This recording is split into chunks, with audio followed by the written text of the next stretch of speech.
Good evening, and you're very welcome back to Austin Stack Park here on a Thursday evening for the Waterbreak, sponsored by Kerry, Your Natural Escape, and Kerry Tourism. At this evening show, obviously, we're going to talk an awful lot about football. We have hurling, we have ladies football. But first, the most important centrepiece of tonight's show, obviously, is the Garveys Supervalu Senior semi-final draw, which will be taking place in about 10 to 12 minutes. Now, Causeway and Kilmiley got their way back into the semi-finals by way of draw, but four other teams had to battle out for the last two remaining positions, and we'll take a look at how they got on now.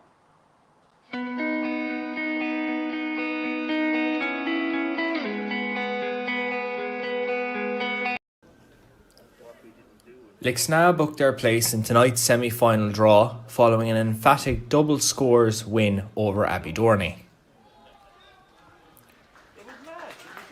It was a low-scoring start to the game.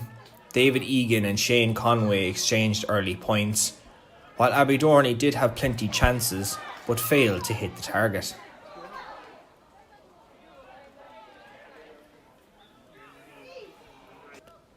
Keith O'Connor was as sharp as ever for Abbeydorney, between efforts from Shane Conway, as last year's semi-finalists trailed by 2 points.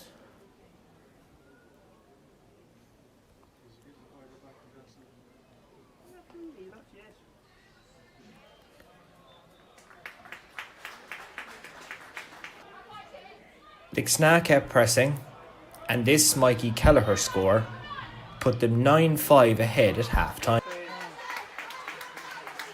From the first whistle in the second half, Lixnaw were on top, Buckley and Conway pointing early, despite a penalty for Abbeydorney.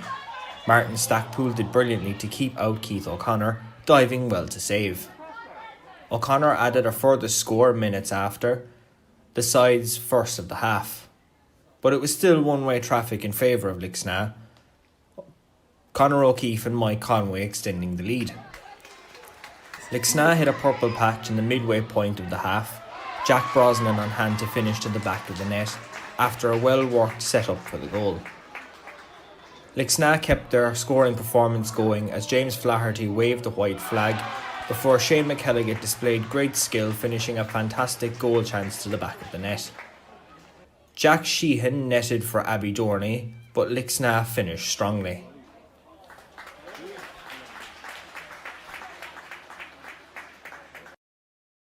To say, job done and done in a bit of style, in fairness. Yeah, look, our objective was to win the game, and I think the scoreline, got away from Abbeydorney at the end. But look, it was competitive for long periods. They're down a couple of players, two vital players, two O'Learys. That's a massive loss to them. So, in fairness, they went out to do their best, but we did pull away a little bit in the end. But look, the main thing is we're just happy that we're in a semi-final, we're in the draw, and we've managed to do that. So you were under the cash earlier on, even though Abbeydorney, to be fair, couldn't quite put away the chances that they were creating. Yeah. You seem to drop Conor O'Keefe in as a sweeper. Every day you come down here, there seems to be a wind. So, certainly if they had their shooting boots on, like as I alluded to there earlier, like the scoreline didn't reflect the game at the first water break. They should have been probably 7-2 up. So yeah, we made a couple of changes and it seemed to work out, and we got a foothold in the game then in the second quarter. And when you play well against the wind, then it gives you a good platform then to do well with the wind in the second half.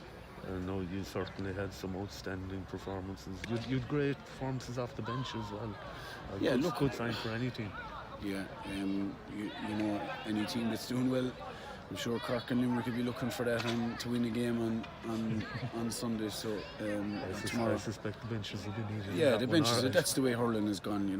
We have 30, 33, 34 players training all the time now, and we get 5 guys a run tonight, and they're looking to get in and make an impact, and hopefully get selected the next day. And make our job a little harder. So yeah, look, Shane McElligott played very well when he came in. James Flaherty. They're putting their hands up, and it's great for them, and if we could give them more time, we would.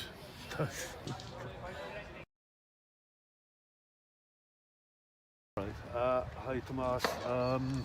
Bit of a tough day in the finish for you. A very tough day at the office in the end when you're playing against a strong traditional club like Lixna. Things have to go right for you, Jimmy, and I suppose, to be fair, we did create the chances playing with the wind there in the first quarter. We just didn't take them. You know, we had a half a goal chance there. You know, when you're the underdog, all those things need to go right for you, and tonight they didn't. And you see, when those things don't happen then early in the game, heads drop. You know, that's where an experienced team like Lixna they were to play the ball around, played it well, and they just showed, you know, what class they have. But to be fair, I say we made it very easy for them on the day.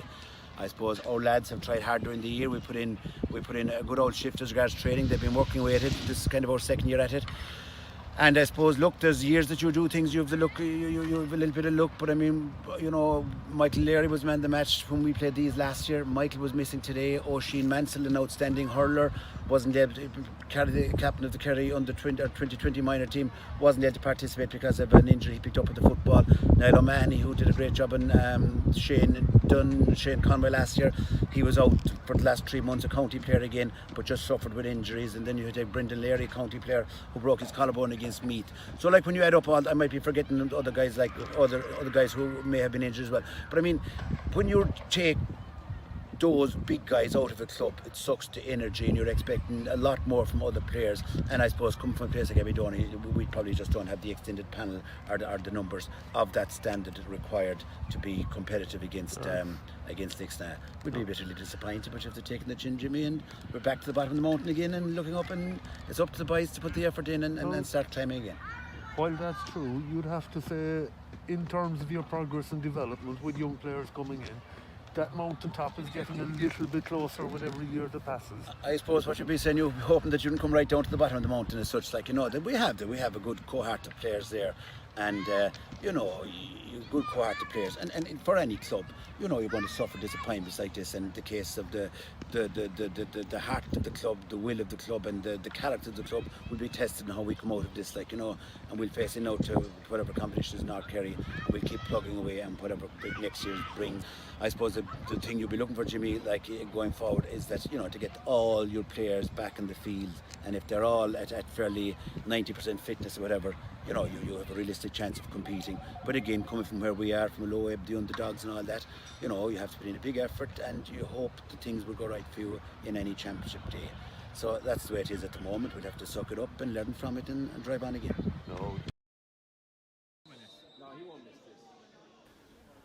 A last gasp free from Keane Huzzy was enough to see St Brendan's through to the semi-finals of the Garveys Senior Hurling Championship, with a narrow 1 point advantage seeing them home.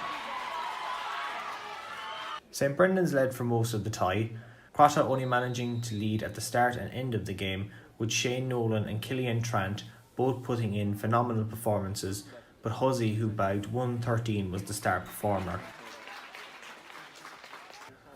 On a day for the free takers, this Huzzy free put the Arfert men 6-2 ahead.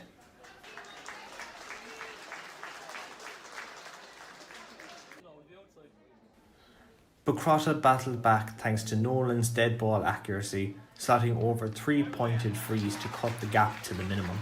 Before this from play had the sides level 6 points each after 20 minutes.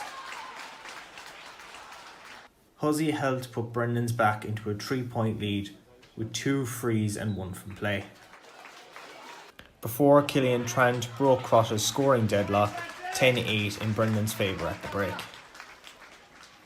St Brendan's drove on just after the restart, Seamus O'Halloran and Huzzy both raising the white flag.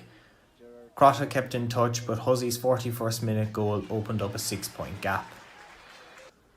Down but not out, Crotta slowly started to come back into the tie, scores coming from Trant, Declan O'Donoghue, Nolan, and this hunt effort had them trailed by 1 in the 52nd minute.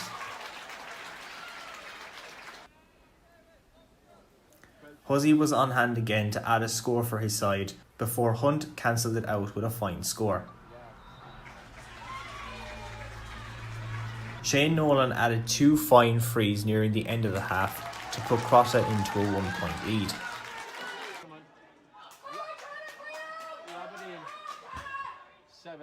Deep into stoppage time, it was Huzzy who would ultimately break Crotta hearts, pointing from a Darren Dineen long ball to level the tie, before scoring a free to see them out as 1 point winners.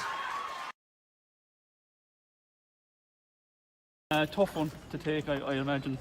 You seem to have it won there around 61 minutes or whatever it was, and then it just kind of slipped away again. Yeah, I suppose that's the nature of the championship. It's never over till it's over, and the game just swung to and fro all through that second half. You were always kind of I think you took a lead maybe early on, but you've kind of always chasing it. It's always hard for the chasing team, isn't it? Oh, it is always hard for the chasing team, and I suppose the goal was the crucial score because it put them 6 up, even though we responded well with coming back with 3 more points. But then again, the 3-point gap was still there. Yeah. And if you're looking at it, we kind of felt like you gave away a lot of frees that kind of maybe they were avoidable frees, I suppose you call them, and you kind of put yourselves under pressure. Would you agree? Or? Oh yeah, I definitely agree with that. They're called lazy frees, where the hurley's just stuck in and in no proper manner, and just giving away a lazy free. And once they have a very good free taker in Keane, and they kept their scoreboard ticking over the whole time. You kind of felt like you had a nice team that was you were just kind of close to kicking into gear, but you never quite did kick into gear, except for after that goal for 10 minutes. That's it, yeah. We have the talent and we have the ambition to win, but you got to do it on the day. That's what it's all about. And like Tom, you must be delighted with that. I mean, it felt like it was gone at about 71 minutes and it was back in your court in about 73. Yeah, absolutely. Look, I suppose it didn't look great, as you say, in the 71st minute or whatever it was, but 61st minute, we should say. But sorry, yes.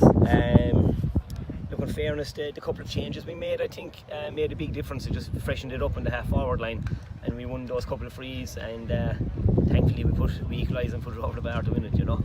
The goal had the kind of opposite effect that you'd expect. You kind of thought, oh, that's kind of got Brendan's fairly well sorted, but instead they kicked on. I think they kicked pucked rather 4 or 5 points in a row straight after that. Yeah, absolutely. I suppose we got the score, and you would imagine it would be a good tonic and to get us to drive us on and finish the job out. But in fairness to Crotta, they raised it and they came at us straight away, and possibly a few of our lads kind of went into their shell a bit. Maybe they were thinking the game was done or trying to drive it on. But look, thankfully we regathered and we pushed on and saw it through.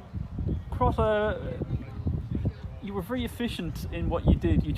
They made mistakes, you punished them for it every time, and you were managed to able to keep that kind of 2-3 point margin all the way through as a result. Were you feeling fairly comfortable before that kind of spin of 4 or 5 points or whatever it was? Yeah, look, I felt that we were on top in the majority of areas of the field, and we were fairly precise and accurate when we got the ball into our inside line, and we were taking our chances. But I did feel maybe that we could have been possibly another 2 or 3 points further in the lead for the play that we had. And obviously in championship matches, when you're only 3 points or 4 points ahead, it's a dangerous lead. And look, they rattled off 3-4 points very quickly, and obviously they were right back in it and late going into injury time. But look, thankfully we got out on the right side of it. Looking ahead to a semi-final, a quarter-final, I always kind of feel the team that comes through a quarter-final is nearly in the better place than the team that gets a bye. So you've worked through more stuff again today. You've brought John Egan back in, and he's got another 60 minutes under his belt. You're probably better off having won this or going through a quarter-final, aren't you? Yeah, I suppose. Looking in our case, obviously after the first day out against Causeway, it didn't go our way in the second half, so we needed to build a bit of momentum, and like we had a few I suppose choice words at training. We did a few chats, and we had a few games between ourselves. We got the momentum and the spirit to the correct level.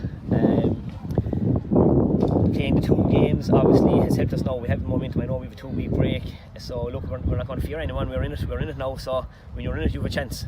So look, it's an open draw from what I gather, so hopefully we'll push on now and get over the next step. One word on Crotta. Geez, they give you a hell of a battle, and they're a pretty nice team, aren't they? Yeah, in fairness to them, look at they really came back at us, as we already said regarding the goal. You know, they came at us full belt.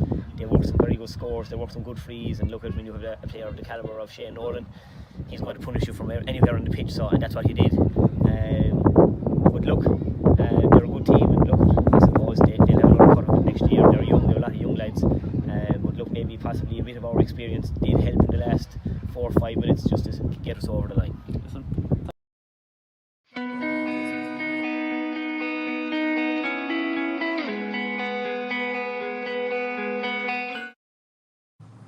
Well, there you go. Delighted Tom Maloney, of course, of St. Brendan's, and his team, of course, safely into the semi-final draw, as is Lixnapp, Kilmiley and Causeway. I suppose we won't keep people waiting any further after the 7 seconds. We'll go straight to the draw.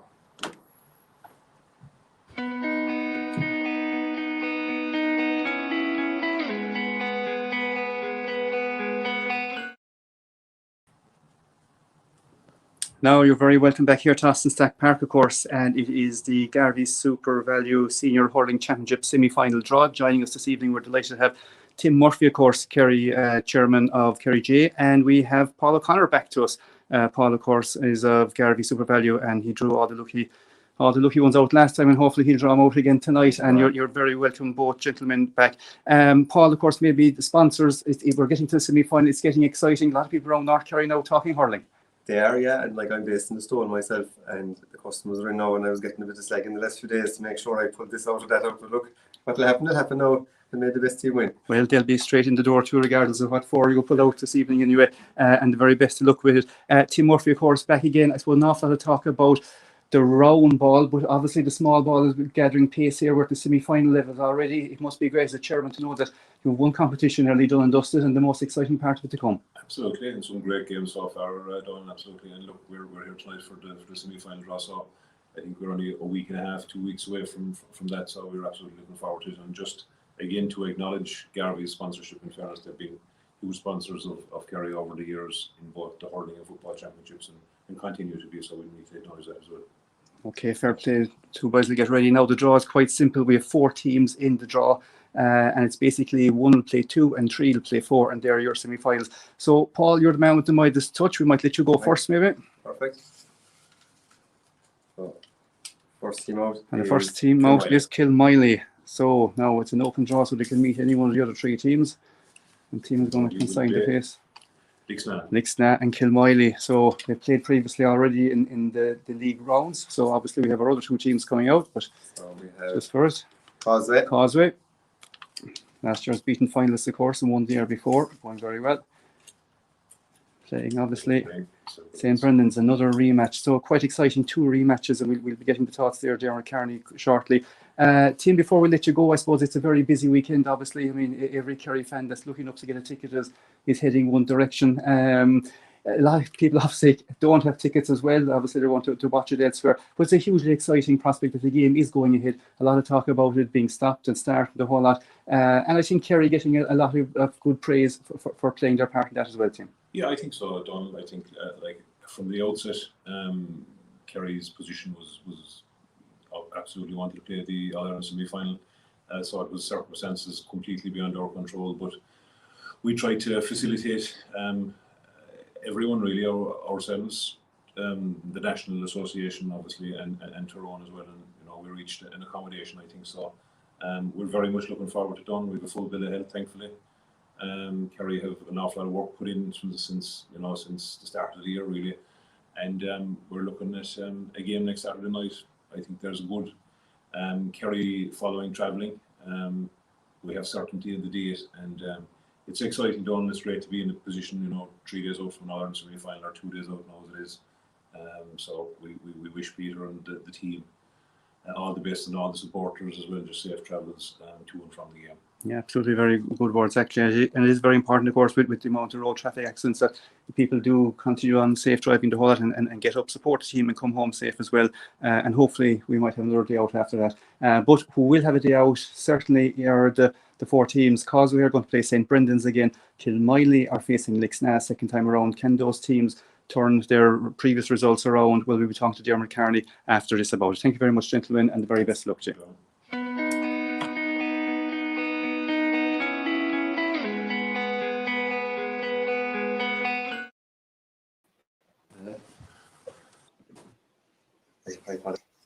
And there we go, Dermot Carney joining us.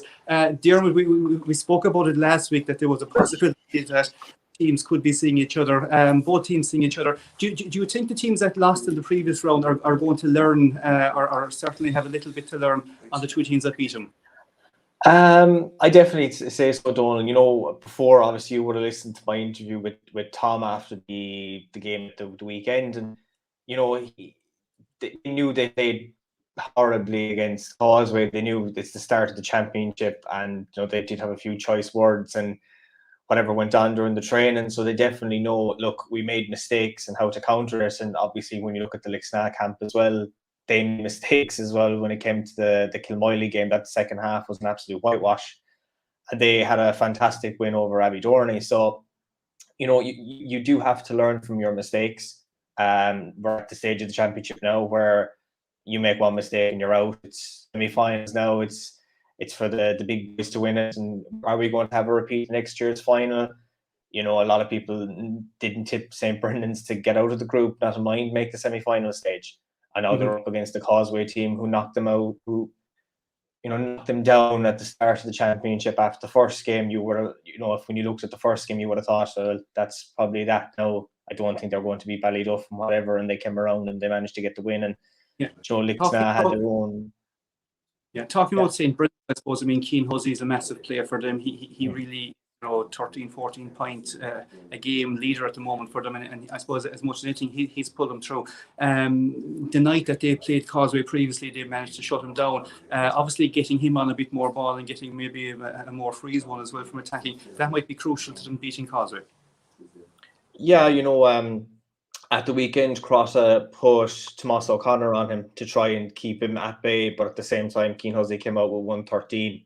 A lot of it does come from freeze, and that is going to be an error, a way that a lot of his service does come from freeze. So it's just trying to not cynically foul, and it is tough in hurling. It is tough. You know, we did see it when they played Ballyduff the last time around, that Causeway did make, you know, there was a lot of freeze in that game, a lot of fouls for both sides. And when you do have a player like Keane Hussey, he's an absolute sharpshooter when it comes to it. And from the freeze, that's where he does get the majority of his points from. Now, he did get the equaliser the last day from open play, did get the record from a free, but I think he's just a dangerous player no matter what you do with him, to be honest. Mm-hmm. And of course, Lixna are another team. I suppose they lost as well to Kilmoyley earlier in the competition. They got their way back into the campaign, got a good win, and obviously in the quarterfinals. They really have nothing to lose against Kilmoyley. They can go out and give it all they want, really, can't they? Yeah, you know, they definitely can. You know, a couple of years ago, Lixna were the top dogs, and now people are saying, are they going through this rebuilding phase? Have they had a little bit of tough luck championship? You know, Conor Gleeson had to step in at, I suppose, a short notice to become new manager, and you know there was a lot of talk where they're going to make it out, and you know they battled well against Abbeydorney. Abbeydorney, of course, made the semi-finals last year and had beaten Lixna on the way. And you know, when you were watching, when I was there on Saturday to watch the game, there was a spark in Lixna, and in that second half they were just an unbeatable team, and you were just thinking, can they bring this forward against Kilmoyley? I mean, it is semi-final. You might as well go for it at this stage. And when you have a player like Shane Conway, and he was very quiet the last day, he's playing more out in centre field, but he's still a fantastic player, and he can pop up and produce a score from anywhere. And when you have other players in that Lixna squad who are talented and have been through the hardships over the last few years, and then you have the young lads coming up as well, you might as well all go for it, like, definitely. Yeah. Of course, Kilmoyley, out Kilmoyley way, they don't win titles on their ones. They certainly win 2s and 3s and more. They certainly impressed in their group. They came through absolutely very strong. And, you know, they certainly will fancy their chances of getting back to the final. Yeah, you know, obviously when you're the defending champions, you want to take it home again this year. And they have been a strong team. Obviously, that first half against Lixna, as I mentioned, they weren't at their strongest. But in that second half, they fought on late, and it's going to be a question of what way they're going to do it again this weekend, or when the matches are going to take place. I imagine it might be next weekend. I'm not sure yet, whenever the fixtures do get released. But you know, they have it all to play for as well. They'll want to take it home again this year. They wouldn't want their noisy neighbours to win it if Causeway do advance past Brennan's and make it to the final again. You know, so under the management of John Moyle or any team definitely looks strong, but that Kilmoyle team do have something special this year as well. And of course, the team trying to match up the league and the championship double, of course, is Causeway. They were emphatic in their league Division 1 win over Abbey-Dorney. All the way through the competition, Ballyduff, of course, pushed them probably a little bit more than they thought. Causeway certainly on form and on paper certainly look a fantastic outfit as well. Yeah, you know, last week I would have obviously mentioned on the show that I think Causeway do have it this year. I think from what I've seen of all the teams so far, Causeway have been my standout just with the way they've played that game against Ballyduff. It felt, if you put me into Austin Stack Park that day and said this was the final or the semi-final, I would have believed you with the way the high tempo and the ferocity was in that game. You know, they obviously have the history against the two parishes, but the way that they played, the fitness levels, they looked from the first whistle to the last whistle, they looked strong. They looked like they were going to come home with the win that day. And obviously the first game against Brennan's, they looked strong as well. Now, of course, they had the rest period.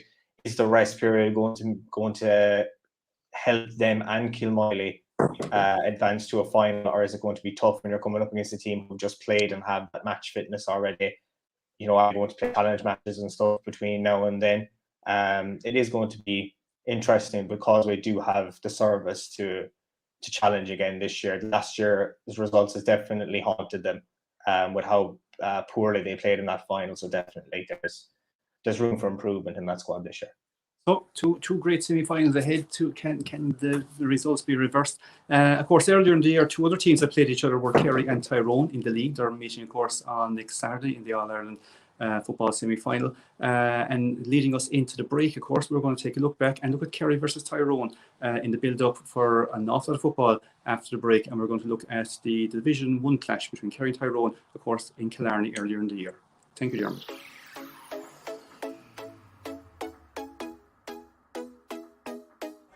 Múnla á Clia Estócha Machadí McGeary-ish Búiltisteach a gceisiúd á bhfuil beidir gúil an spricáim tágad dain agus anchortha le pointe cheanna sé. Agus seachún Clifford néis a bhfuil cúicí in de chúil feitige ceanna chicéide go riimi seo.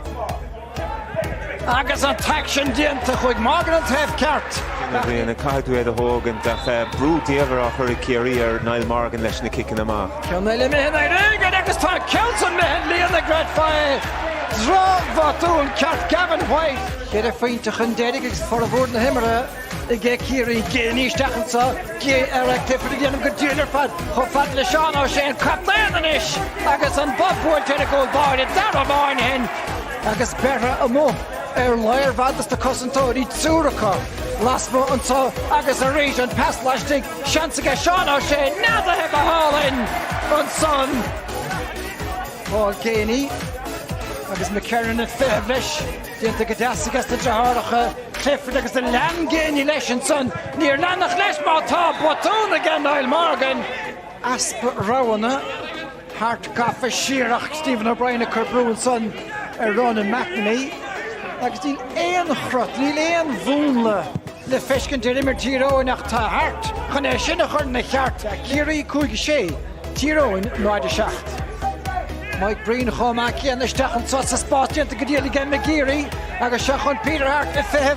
le takeíoch fachta igen McGeary tá an peinte fachtacha se chun McKernan a réist inning a bhain a haistig Darren McCurry búirte go maithige chun Keane and son there Tom O'Sullivan this year the fighter chól agus tá an taction díalta go Tierna McCann agus Dara Moyne tá dánaíocht sa versa Le cheaps go méid go dúr sé féchúil ar dúis Mícheál Burns inis os na cróca ag Carrisha drasnáin agus a ríist Clifford a dírig Mícheál Burns a rinteach Fachtar náisiige Clifford agus an trosan hí an chosan gomach chipáilta go háling líonna chiatóigi ag Clifford Burns le peinte ó ile fír chéir Well tá drécht a beidir sin na lirodíon an David Clifford ach sib se sabaile bígi a bhótáil inis Siúcaíg bhór rá lechas an trúr son idir an dálín bhfuil peinte fachtant a get anlí. Jaslam ceann ard a bhainní is cinnte steach seo chúnaise. Nis tá Tommy a feh tá Morgan take amach agus tá better mohair agus an cool fachtant son le get Jack Barry Well, Tyrone Lanu Jordan Sala Peter Hart. Agus ní sim na 100 pointí during ag point se keg which tres tú fech jaun and sun carcolor. Agus tá sé sin go to go das Harris Drasnon sun agus shaman khricht se. Kiri she Kudiak Tyrone Hena Cardiac.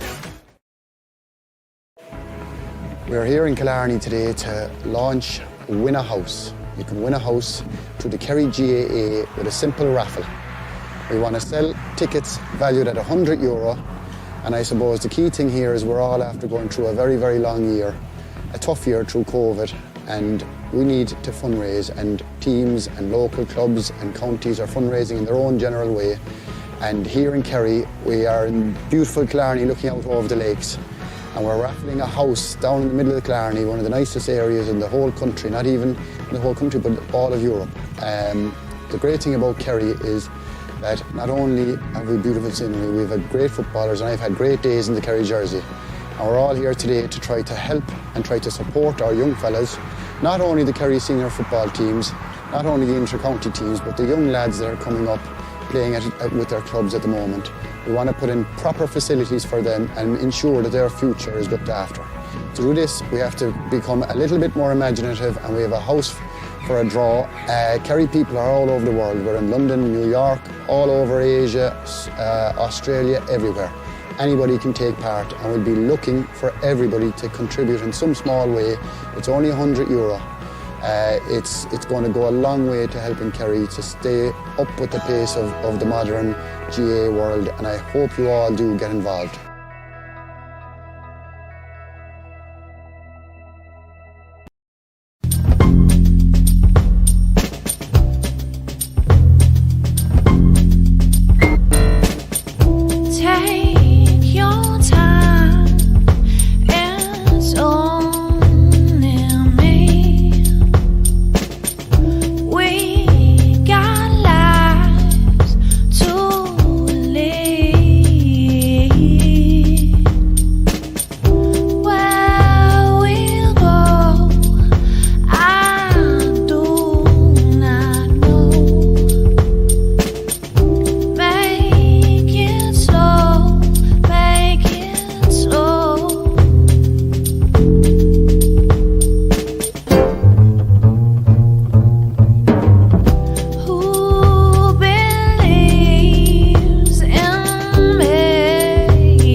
So we have the small ball put away, and we're going to concentrate on football. Obviously, Kerry and Tyrone, the whole county is talking about an exciting All-Ireland semi-final.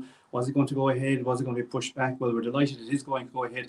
But it's been a while since we've watched our Kerry players, and of course it's been a while since we watched Tyrone make their progress as well. So we decided to put some of the best clips of the Tyrone journey and the Kerry journey so far for you. So sit back and relax, and hopefully we'll get up to speed before we interview Stephen O'Brien and Peter Keane.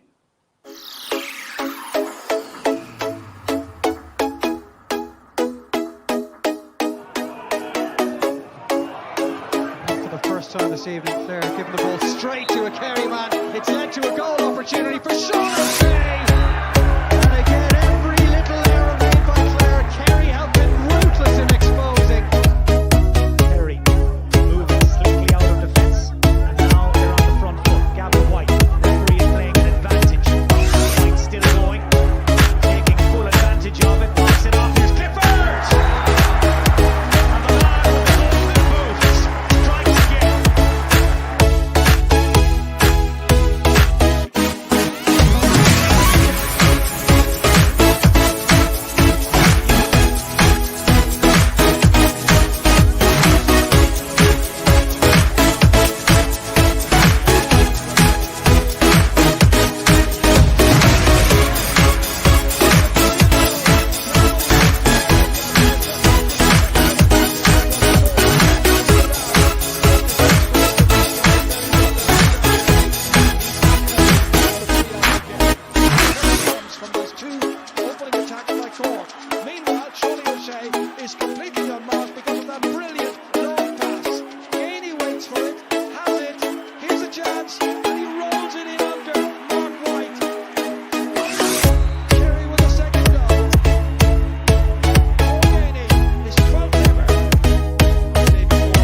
fans are loving it now, rolling it into Cork's noses.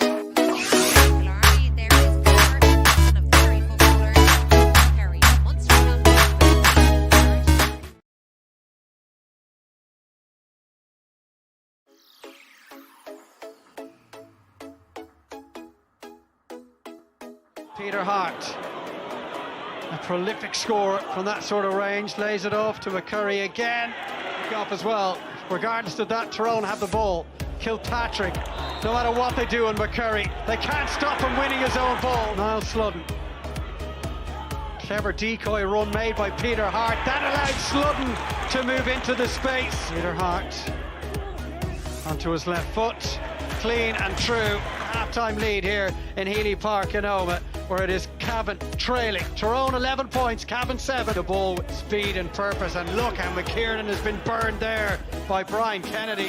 McCurry, there'll be a goal chance on here for Tyrone, and a chance is just in the back of the net from Brian Kennedy. With this kick out, and it's picked up neatly this time by Con Kilpatrick. Alongside him is Brian Kennedy. To his left-hand side, he's got McGeary. And that is some turnaround. And again, they're going to be looking to step it up. Niall O'Donnell, back as far as Kieran Thompson. They need more from him as well. Big, huge, booming one in Enniskillen. It's Donegal 8 points. It's Tyrone 9. Difficult to get an angle from here. Sludden back out beautifully. Frank Burns, is he going to wind up and have a go at this one? It's a courageous kick. Peter Hart lobbed in here in front of Darren McCurry. Took it on immediately. He's really, really hot this season. Tyrone 23 points, Donegal 1 goal and 14. Niall Kelly gets his first touch. Conor Kilpatrick into the centre towards Kieran McGeary. Having a goal from the 45-metre line. Coming across is Darren McCurry. As Matty Donnelly pulled the brakes. Said it was your ball. Now he has possession. Beautiful. Can he finish? Matty Donnelly. Because at half-time in Croke Park in the Ulster Football Final, it's Monaghan 6 points, Tyrone 11. As Monaghan have a chance here perhaps. Good play. Having a goal in between the posts, the white flag will be raised. The full-time score in Croke Park, by the way, it's Tyrone 16 points, Monaghan 15.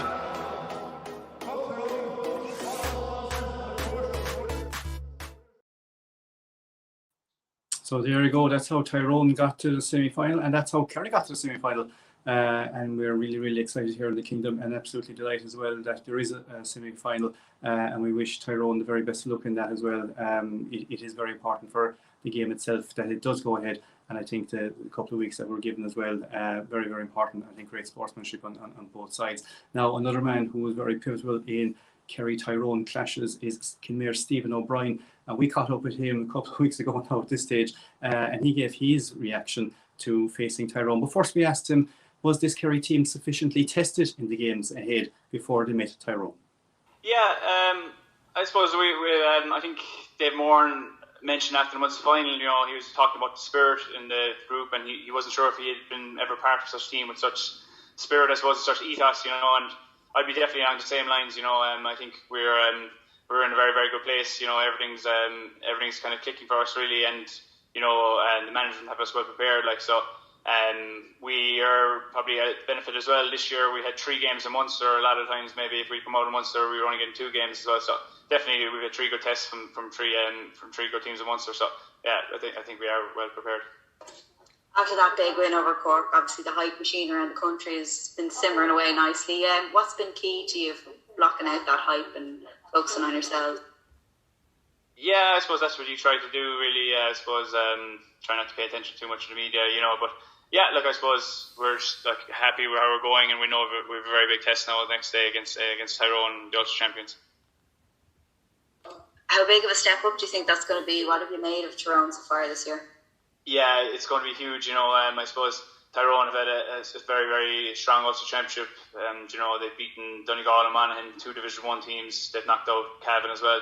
So it'll be a very, very hard test next day. A lot of players coming back. They had Darragh Canavan and Colin McShane come on the last day, so they have top players coming off the bench. So they're a very, very strong team. So we're going to have a major test next Sunday against them.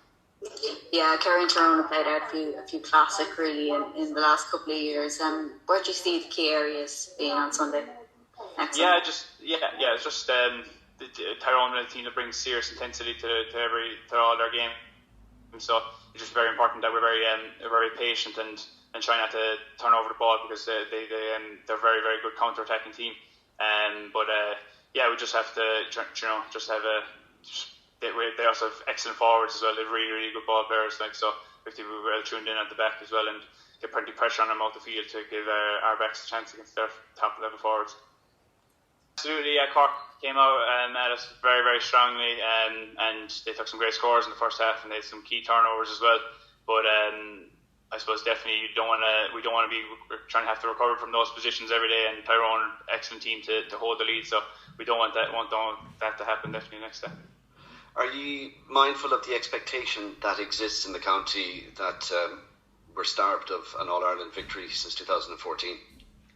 Yeah, I suppose that's definitely a pressure that's on us, but I suppose that's pressure is a privilege, as they say. So it's important for us to be aiming for those heights as well, even though we haven't reached them in the last number of years. Liverpool beat Crystal Palace in the league in 1990 9-0. And then they were beaten 4-3 in an FA Cup semi-final. You hammered Tyrone in the league, but this is Championship. I presume you're expecting a different encounter this time around. Yeah, absolutely. I suppose we're happy with the result in the league. But that was the league. It was a semi-final of the league as well, and there was kind of going to be no final. But I suppose as well, the game was on Fitzgerald Stadium, where we have a very strong record. We'd like to think that we're tough to beat there. So being up in Croke Park now would be completely different. We haven't played there since January of 2020, and the Tyrone are playing there the last day, so that's definitely a benefit for them. And I've alluded to how strong their players are as well earlier, but yeah, it's going to be a major test now next day. I suppose there was a time when it was kind of a bit lonely being the only Kinmere Shamrock man on the Kerry team. Now you have a couple, and you have a good few friends from Temple Noah. What has happened in recent years that there's so many coming from that direction? Yeah, I know it's been amazing really. I suppose when I started playing, I was the only one on the team. Then Tadhg Morley kind of came, and then now there's 8 of us from between Kinmere and Temple Noah, which is amazing training as well. So there's just a lot of hard work to put in by the coaches. I think Tom Connor is definitely he was a selector of Kerry in 1997. He took over the school team there, and he's had a huge impact, and he's brought a lot of players through, so. Yeah, no, it's great, and there's some excellent other players as well, involved in the under 20 setups as well, so it might feature in the future as well. So football has definitely been very, very strong in the Kinmere area. It's been the case for you since you came into the Kerry team, the competition in the forward line. You went through the Gooches and the Kieran Donaghys and all that. Now there's about 11 or 12 players going for 6 places, even after James O'Donoghue leaving the panel. How much pressure is that on you for every single training session? Yeah, no, there's absolutely huge pressure. I suppose, it's probably definitely, when you play for Kerry, it's definitely something you're going to have to deal with, very, very strong forwards over the years. There's huge competition, but I suppose this year as well, maybe more than any other year, is when lads have been out of the team, they've really, I suppose, handled it with grace and with kind of professionalism. I'd say even when Paul Murphy there was out of the team, he was captain of the team, and wasn't started for the Clare Tipperary games. Just the class that he handled with it really I suppose epitomised him as a player, but that just adds so much into the ethos of the team. But there's huge competition for places for sure. Yeah, just at the moment as well, Stephen, you're probably watching the Olympics and stuff, and there's an awful lot of talk about mental health on elite sportsmen and the problems that they face. Premier League players talking about it, Olympic athletes. Obviously, inter-county GA at senior level is elite sport. How do you find it from your own personal point of view, your own mental health? Would you do a lot of self-analysis of your performances, get up or down after matches, or can you move on quickly after a good or a bad game? Yeah, look, I suppose it's very important to analyse your performance, and I try and do that, and I suppose we do. I suppose Peter's very strong in the kind of after review of games, but even individually as well, it's important. But look, I suppose mental health is a very personal thing for a lot of people. I suppose I'm lucky that I don't believe anyway that I suffer anything, so I can't really speak on it for other people. It's definitely a very individual thing for sports people. Yeah, and just on that view, do you look back at Tyrone 2 years ago in the semi-final, and your goal and 2 points, your superb performance. Does it give you a good boost coming into this weekend? Look, I suppose that game was definitely in the melting pot well into the second half, and I suppose the way we were playing, anyone can probably pop up with a score, so I suppose I was lucky that day that I did, but it could be anyone the next day. But I suppose it was a good day for me now. Even I suppose for maybe older generations, this is what they would have classed as a traditional All-Ireland Championship, between going straight into All-Ireland semi-finals from the provinces. But I suppose for yourselves it's not, since the quarter-final stage came in. I suppose even though it'll be 2 years exactly to the day you played Tyrone in 2019, just I suppose how different will it be going into Croke Park, as you said, without well over 18 months since you've been there? Yeah, no, it's anytime you go up to Croke Park, you can, it's the place where you want to play your football. I suppose it's the mecca of GA really. So look, that brings its own challenges as well. Especially like I said, Tyrone have had a game there, but which is an advantage to them. But I suppose a lot of that's where you want to play when you're playing football, definitely for sure. It's Croke Park. You mentioned that Sean was a prospect. Like in the club, did you know from very early that he was on his way, so to speak? Yeah, I suppose he was always an exceptional player. I remember John Morgan, who trained us a couple of years ago. He maintained that he's the only young fella he ever did do a full diving block at under 8 level. So he said he's one to watch out from since then. So yeah, no, he's definitely a very, very good player. And he comes from a strong background with the club as well. His father is the chairman of the club at the moment, and his brother is our club captain as well. He's an excellent player as well, Dara. His role has kind of slightly changed this year. It looks like he's sort of maybe evolved a little bit. Is that a bit of maturity? Probably a couple of years doing enough of the right S&C that comes just with time served, maybe. Absolutely. I suppose that probably for a lot of our players. They've been around scenes. They came through from those great minor teams, and they've been around the senior team for a couple of years, but they're moving into kind of more their athletic peak. It's the same with the backs, I suppose. A lot of our backs, Jason Foley, Green O'Brien, Tom O'Sullivan, they're moving into kind of the 24, 25 years, I suppose, which is the start of your athletic peak. So that's it's great for our team, I suppose, that we have a lot of players moving into that kind of in their peak, really, I suppose, or starting of their peak. The last one, Stephen, sorry, Leona. Was there kind of acceptance in the group that you would need that time? You mentioned a lot of good young players coming through at the same time, but you would need the time to get up to the level that maybe they're hitting now. There wouldn't have been at the time, I suppose. We were very close in a couple of those games. You were trying as hard as you can. There's no point waiting for the next year or the year after to try to be good. You're trying as hard as you can at the time, and so.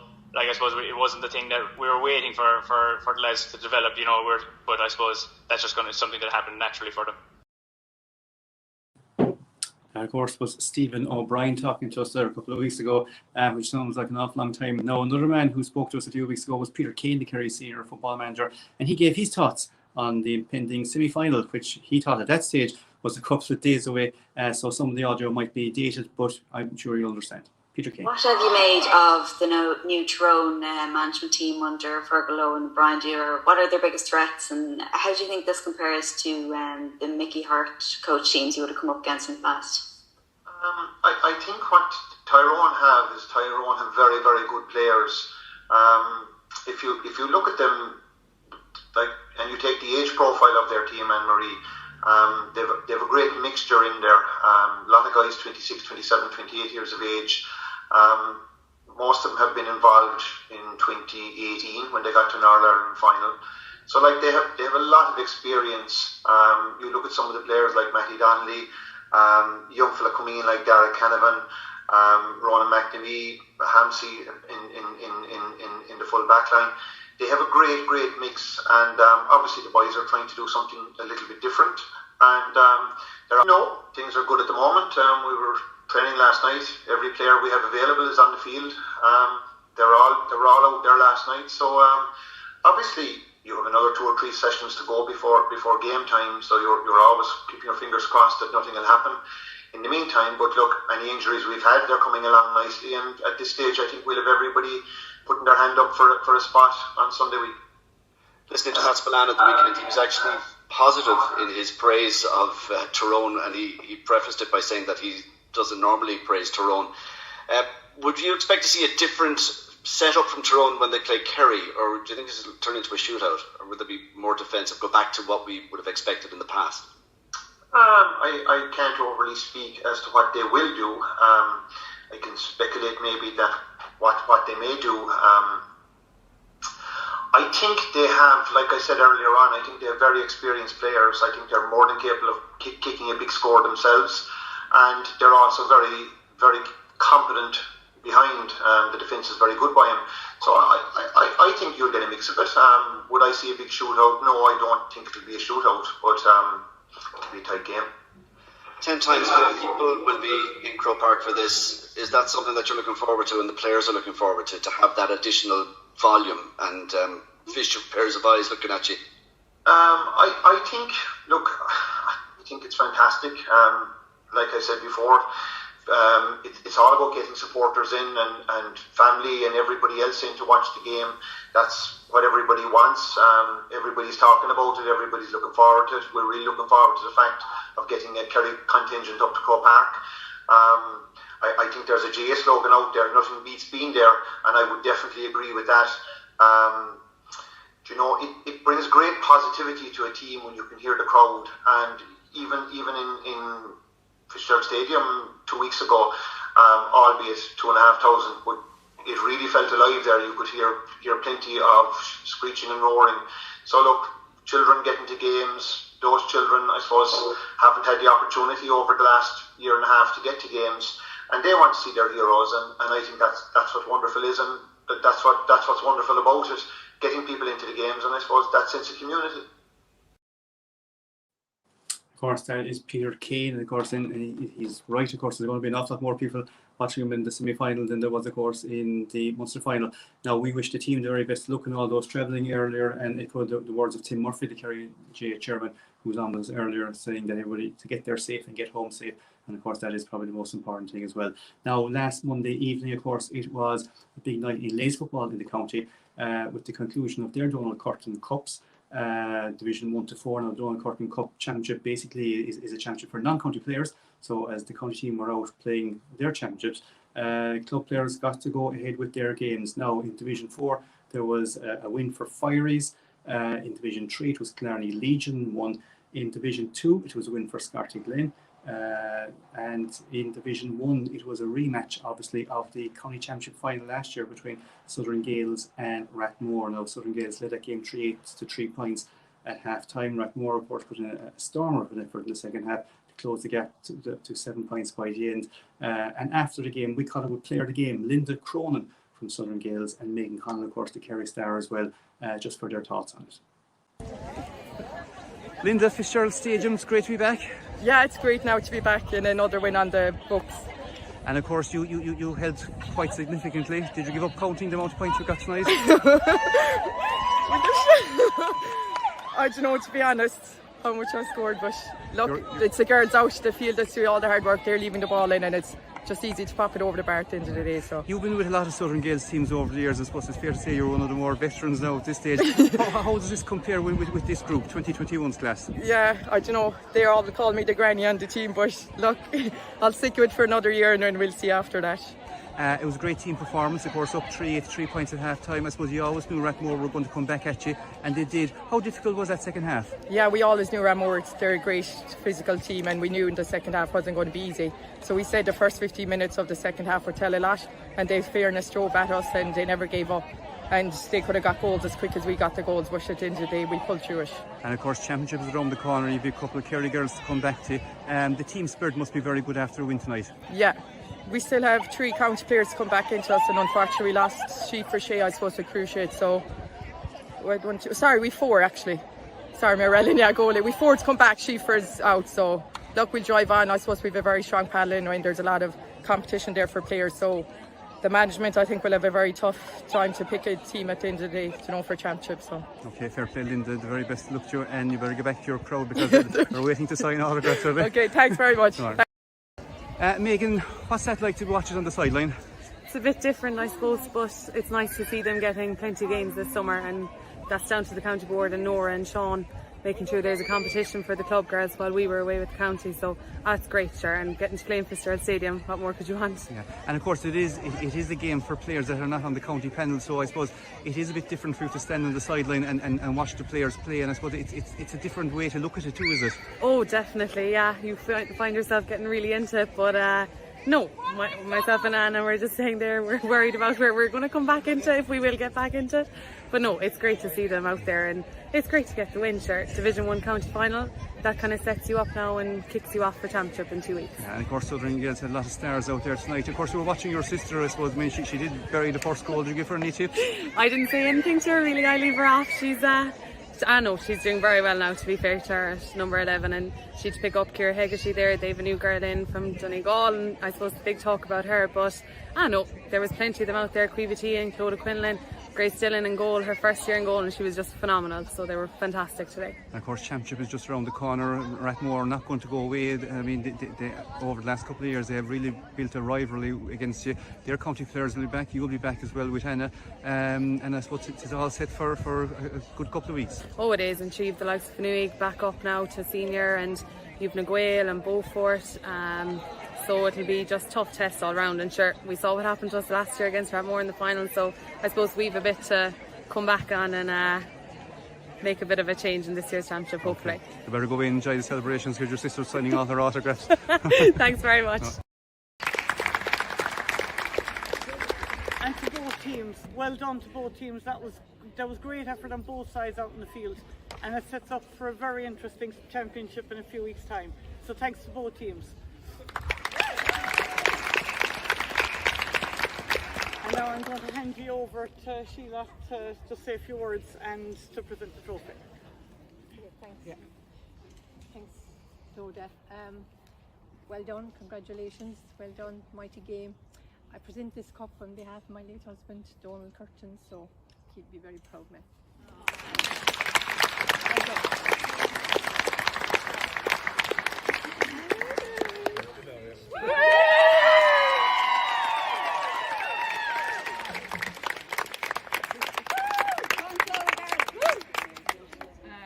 Nora took a couple of my thank yous there. And that, of course, was Clodagh Quinlan lifting the Donald Curtin Cup, being presented by his wife, Sheila. Donald Curtin, of course, a former, I suppose, late great superstar of ladies football in Kerry, and it's really fitting to see a cup named after him, of course, former chairman as well. Castleisle Desmond is his club, but I'm sure he was a proud Knocknagoshla man at the best of times. Now, speaking of proud people, we finished tonight with probably something said. We have great supporters, and unfortunately we lost one of the best of them during the week, Eileen Cronin and Moyvane. A great night. Kerry GA supporters were onto us, and they'd like to remember her, and we have something very special that she used to play on the bus. Till next week, Donald Barry, the Waterbreak. We'll see you. Now lift your voices loud and clear. The Sam Maguire is one. Since first we conquered in our tree, we now have 21. We have brave men, all tried and true, as we had in days of yore. And 3 cheers we'll give for those gallant men who wear the green and gold. From Beaufort Town comes Brendan Lynch, as he flies along the wing. Seamus Murphy and young Fitz, loud praise to them we'll sing. Tom Prendergast and Morris Bold were always to the fore, and bursting through the centre, Pat Griffin comes to score. Here's health to Johnny Cullity, who comes from the lakeside town, and to the O'Donohues of Ashty, who always were renowned. 3 cheers for Higgins, Mick Dwyer, Mick Gleeson and O'Shea, and in the centre of that field comes Miko and EJ. God bless you all, brave Kerry men. You always play the game. Your gallant deeds on foreign fields have set our hearts aflame. We had no fear for many a year. You just scared your lines anew, and we were there to welcome you when you brought us 22, 23, 23, 24, 25, 26, 27, 28, 29, 30, 31, 32, 33, 34, and with the help of God, this year, 31.